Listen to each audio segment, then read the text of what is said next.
ମାଛ ତ ମାଛ, ଏ ମାଛ ସମସ୍ତେ ଖାଇବା ପାଇଁ ପସନ୍ଦ କରନ୍ତି। ବାବା ଆଜି ପାଣି ଖାଇବା ମାଛ ଖାଇବୁ?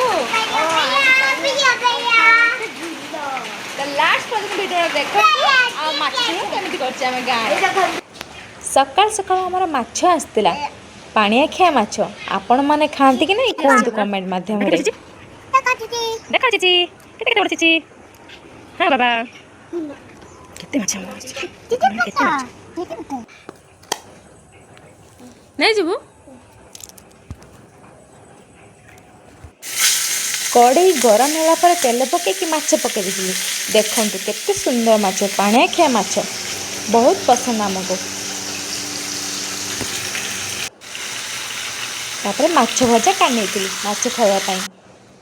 ଦେଖନ୍ତୁ ତାପରେ ମସଲା ନେଇଥିଲି ଅଦା, ପିଆଜ, ରସୁଣ ଆଉ କଞ୍ଚା ଲଙ୍କା।